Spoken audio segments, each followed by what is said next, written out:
Hi everyone, you're listening to the Bridgeway podcast. The purpose of these podcasts is to give us the opportunity to share information and thoughts with you and to inspire all of you who work at Bridgeway. As ever, we'd love to hear from you, so if you've got any feedback, please get in touch. Hi everyone and welcome to the Bridgeway podcast. I'm Lisa Brackner and today I'm catching up with Pino Rosa, RMD, to talk about 2022. How are you, Pino? I'm fine, thanks, Lisa. I've just come back from a breakfast morning downstairs in the ground floor of Bridgeway House. Oh, really it was a real buzz. I mean, there must have been 60, 70 people there, which was great. And we were handing out certificates for those who've been on management training and a bunch of guys who've been through team leader training. Really good to see so many people. Also included handing out some long service awards. So it's been 12 months since we recorded our first Bridgeway podcast, and 2022 has been a very busy year for Bridgeway. I know we've definitely felt the increase in workload in HR and L&D. What have been your highlights? Oh, there've been so many, I guess. It's been a real eventful year. A lot of the details covered in between the lines, and that's going to be published soon. But I guess my take-homes, key ones that jump out at me are all the new starters that have joined the business, apprentices and new starters over the last 12 months, and in particular, close to 100 guys who trooped across with the Northwest and Central Contract Award. So welcoming those guys into the business has been great.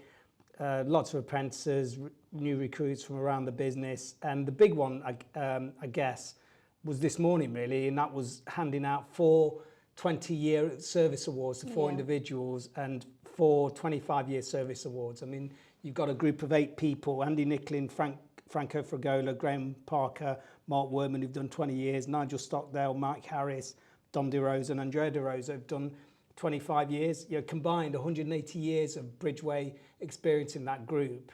And those guys blend really well with all the new people and all the trainees that are coming through the business. Gives that balance, doesn't it? Yeah, so that was a really good one to me. It made me feel a bit older, but it was but it let me reminisce as well, which was great. I mean, obviously it's been busy and they're the highlights, but there will have been challenges along the way as well. What have those been? Yeah, the economy, changes in strategy, changes in prime ministers and inflation, the impact of Ukraine. Still really trying to understand commercially as a business what we're facing and where we're going. The positive thing is that we're in the rail sector, which is a good green industry to be in, but we've got, there are lots of big challenges. Recruitment's been tough across the whole economy, and we're no different to that. But the positive thing is we have got some really experienced people who've got knowledge and support to hand over to new recruits, and Bridgeway's always been about developing individuals. So it's meant we've had to do much more of that. So obviously that's from a business perspective. We've had many challenges, but I know that individuals are facing personal challenges with rising costs of energy, food, etc. And quite understandably that's going to have an impact on their well-being. What are your thoughts on these issues? It's really tough, I mean, from an economics perspective, and in terms of going through life, there are what economists call them black swan events, and that's when something happens that you weren't expecting that has an impact. It changes the way our lives are running. If you look at it, we've had 4 in the last 3 or 4 years. We had Brexit.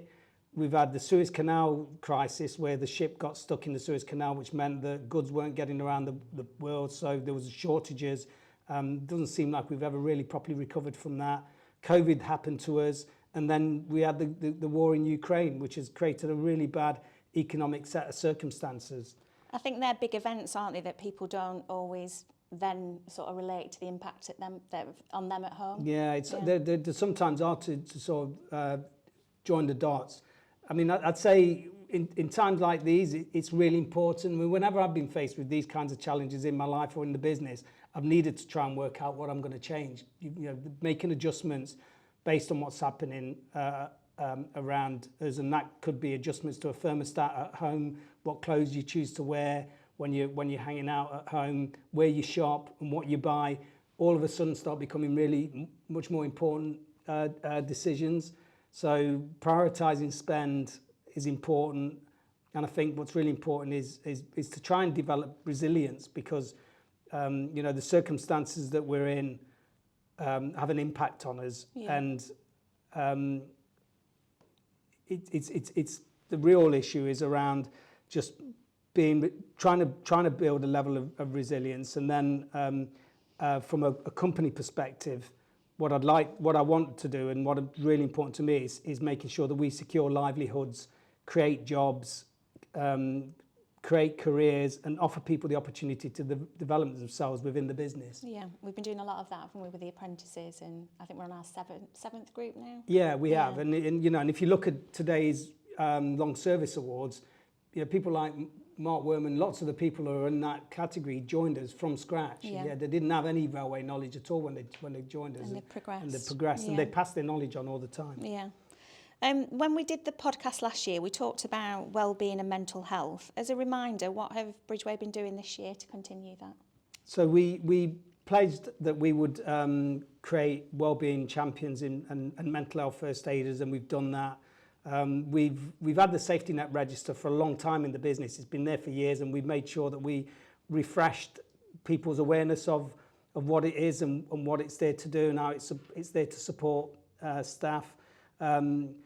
We've also formalised the Bridgeway Support Fund. We've always helped staff who've been in need of support. And what we've done is, from the feedback that we'd had, we've decided to actually formalise a Bridgeway Support Fund. So normally we'd raise money and automatically give it to charity. Now that sits in a fund, and its first protocol is Bridgeway staff. And then we also want to support charities within the community and particular sectors that mean something to people. I think that feedback's really important, isn't it? And creating an environment where people feel able to give that feedback, it's what makes us better, isn't it? For sure.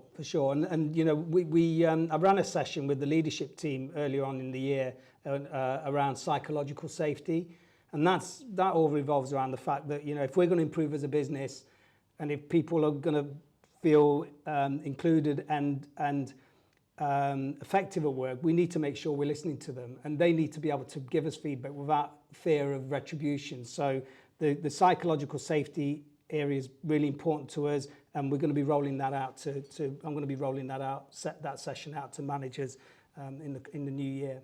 And just picking up on some of the wellbeing stuff that you've mentioned, we've been reviewing our policies, and we've formally launched just recently our menopause policy, which we're hoping to run some sessions on in the new year. I think a lot of people probably see this as an issue that just affects women. Why was it so important to you for us to do that? I'm really embarrassed about the fact that I didn't become aware of what the menopause really was until I was in my 30s. I used to, you probably remember Liz Palmer, Liz. Liz worked for me, and I remember sitting in my office in Oban House in Beeston, and she flushed up, and she seemed to get all embarrassed. I asked her how she was, and she said, I'm just getting these hot flushes, I'm having the menopause. And I just think it's not right that men and people aren't aware of what what the menopause is and how they can help and build a support structure to support women. I think men need to educate themselves on it, and I think women need to be more open about how it impacts. I'm the youngest of 5 brothers, and I'm sure my mum went through the menopause, and I think it's really bad that we weren't able to understand what was happening and support her. Yeah, it's been such a taboo subject, hasn't it? And I think it's more common to talk about it now, but it obviously affects everybody differently. In different ways, not just, it's the menopause and everybody experiences the same thing. All the symptoms are different for every person. So yeah, we're all in it. We're all in it together. Men have been moaning about man flu for centuries. It's high time that the women actually chipped in and said, "Look, hang on a minute, this is real." Need to be aware of this. Be aware of it and make some support. Yeah. So we've done a number of podcasts this year. Thanks to everyone that's took part. I don't think you ever get over hearing your own voice. I still don't. No, I struggle with it, to be honest. But so we've done them with the apprentices, the armed forces, women in engineering. I interviewed Abby Webb about her year at Bridgeway.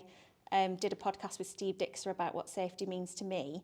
What was your favourite, Pino? They were all really good, and it's hard to pick a favourite. But I guess the one I would choose is the women in engineering one with Rachel, Katie, and Zoe.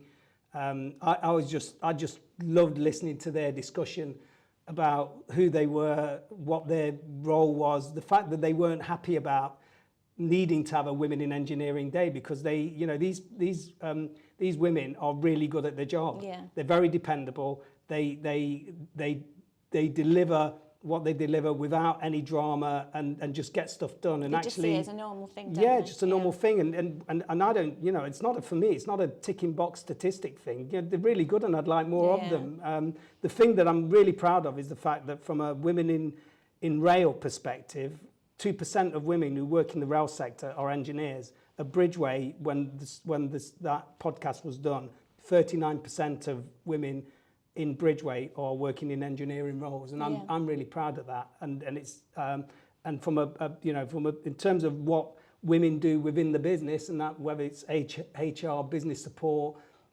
central planning, engineering, or any other aspect, I'd say the women in our company deliver a world-class service. Yeah, so, I didn't pay you to say that, did I? You do, you made me do it. No, but it's just real. It's fact. So, any thoughts on podcasts for next year? Yeah, I guess you know, it'd be nice to hear from some of the new team that joined us on Northwestern Central region who TUPE'd across. It'd be nice to hear from people in business support and central planning. You know, a lot of these guys are the real engine room of what makes Bridgeway tick, and often the unsung heroes. It's like behind the scenes stuff that people don't always see. Yeah, they're the behind the scenes people, and you know, they keep us moving in the right direction, and they keep the business just moving forward. Yeah. In a positive way. Yeah, So it'd be great to hear from those guys. So before we go, any final thoughts for those that are listening? Yeah, I'd say, you know, try and get to a situation where you prioritise the things that really matter. It's really important that you realise that, you know, I, on a personal level, appreciate everything that you do for the business. You're never alone when you're part of the Bridgeway organisation, part of the Bridgeway family. So, you know, if you get in a situation where you need to talk to us, please get in touch. Yeah. You know, don't suffer in silence. Make sure you look after yourselves. Whatever's going off at the moment, you know, there's a lot of work going into making things better, and you know, we'll do everything we can to make sure Bridgeway maintains its robustness, so that we can make sure we protect people's careers and livelihoods.